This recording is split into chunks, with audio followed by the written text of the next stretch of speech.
Welcome to New Possibilities. I speak truth to power without fear. So, I came across this story out of Kansas City. This story was first brought to my attention when I watched Olivia R's channel. Shout out to her.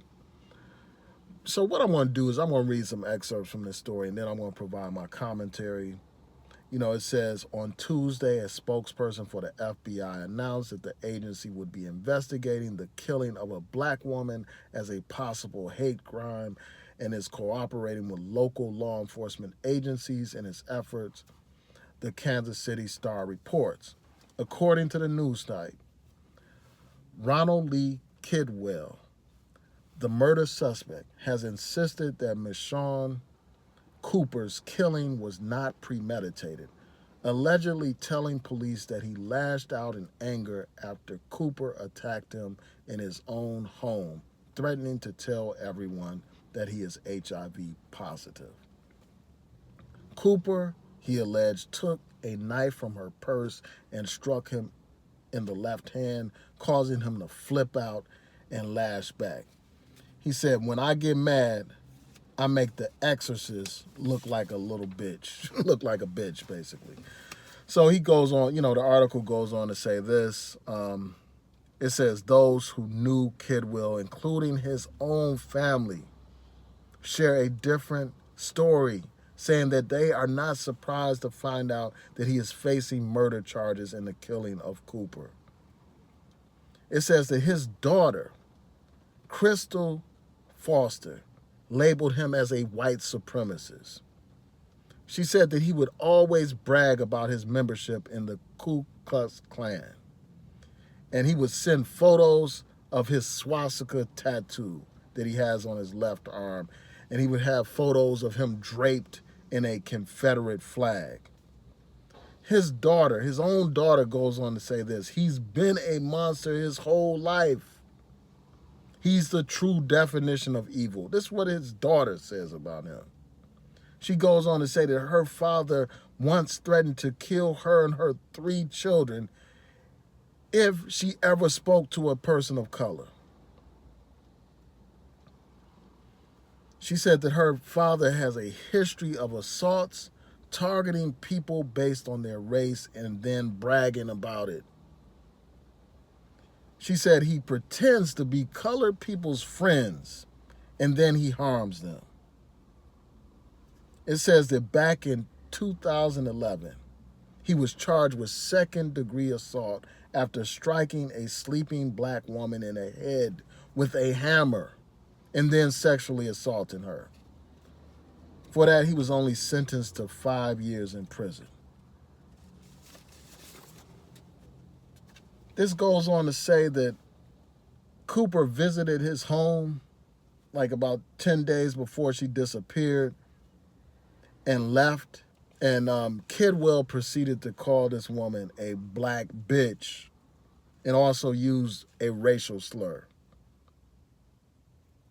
Then on July 6th, Cooper went back to his house.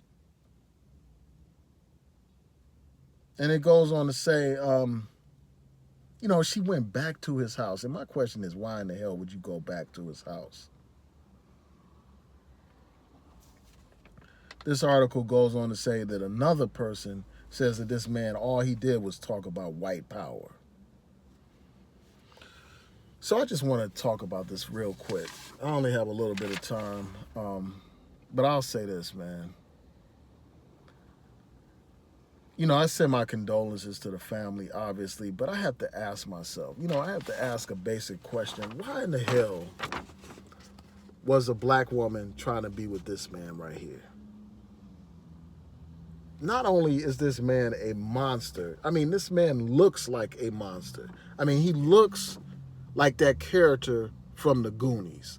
He looks like a beast, like an animal. I'm just trying to figure out, how in the hell does a black woman end up visiting the house of a white supremacist, end up in the company of a white supremacist, allegedly having a relationship with a white supremacist?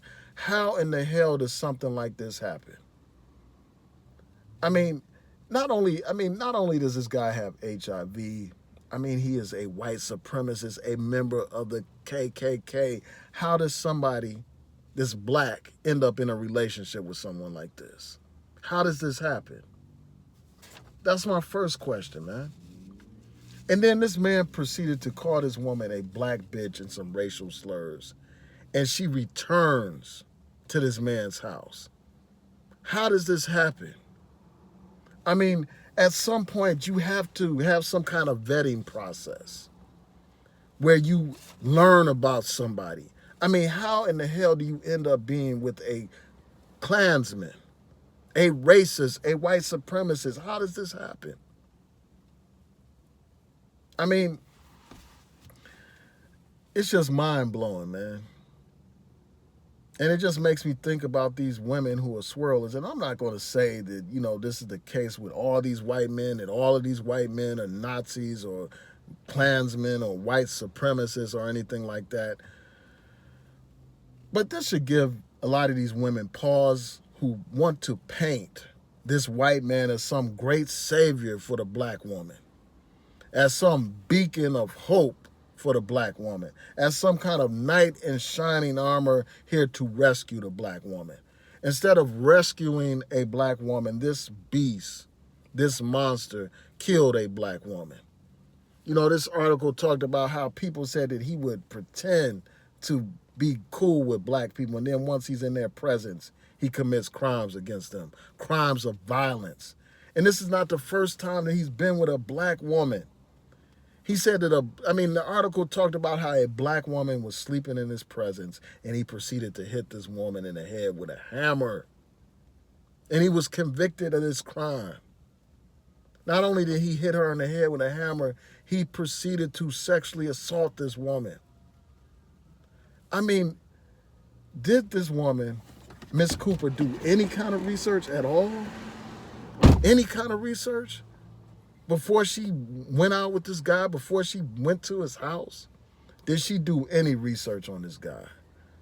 I mean, because if she did, she would have known that he was a criminal. She would have known that he was a white supremacist.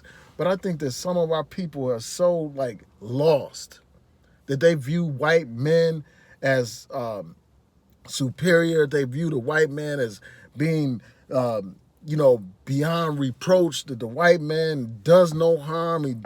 He does only good. You know, the white man's ice is colder. You know, the white man, his grass is greener. Everything is better with the white man in the minds of some of these demented black women in our community, man. Some of these women. And you won't hear any of these women on here, these so-called swirlers, touch this with a 10-foot pole. And when they do, they will try to brush this aside as like some anomaly or something. But when a black man commits some kind of crime against black women or a black woman, they will paint it as if all black men are that way. They will label and generalize black men as a group. But when it comes to this white man, all of a sudden they want to say, well, you can't make generalizations. You know, and then in some of these cases, these women actually make excuses for white supremacists and racists. They make excuses for them. I told you about the video where that nut, Chrislyn Karazin, was defending that guy, Justin McClure. You know, a man who's made all these racist and sexist and derogatory statements about black women, the same black women that this black woman claims to care about so much, claims to be trying to pursue the best interest for the black woman. That woman. But when it comes to a white man disrespecting a black woman, it doesn't matter. It's okay. We're going to give them passes. We're going to give them excuses. And when you have a blatant case like this of violence where this man has literally killed a black woman, these people are nowhere to be found talking about this situation. These so-called women empowerment folks, they are speechless. They don't have nothing to say about this. These people who are so concerned about the plight of the black woman have nothing to say about cases like this. Nothing at all. And you have even some of these nuts. They always come up with excuses for the white man. Always. Like you had this situation where this crazy ass white man shot this and killed a black man over a parking spot. And you got one of these mammies on here. One of these people who love and worship the white man on here making excuses for this man, this white man killing this black man. Trying to rationalize this and blame the victim. Complaining about the media, talking about how this black man was killed in front of his child, his son. This black man was killed defending a black woman, but yet you have a ignorant ass black woman on here, attacking the deceased instead of attacking the man that killed the brother. I mean, in what universe do you blame the victim in a situation where somebody is shot over a parking spot? I mean, come on, man. And I could do a whole video just talking about that. But the only reason why I mentioned that is to just talk about the pathology of some of our women, man. Just how sick some of our women are. Just how clueless some of our women are. I mean, how can you be more clueless than this particular black woman in this situation? And this is no disrespect to the dead. She should have justice. This man needs to be punished to the full extent of the law. This man is lucky the police found him. I mean, the family should have done something to this man, to this monster, to this devil. So I hope and pray for justice for this woman. But my question is, again, man, how do you end up in a situation where you are in the company of a white supremacist? How in the hell do you end up going back to a white supremacist's house after he has called you a black bitch and called you other racial slurs? How do you end up in that situation, man? And how in the hell would you find somebody like this appealing? I mean, what is appealing about somebody that practically looks like a monster and like a beast? But anyway, man, I'm done. I can't take no more of this, man. It's just crazy. Tell me what y'all think. Please rate, comment, and subscribe. Peace.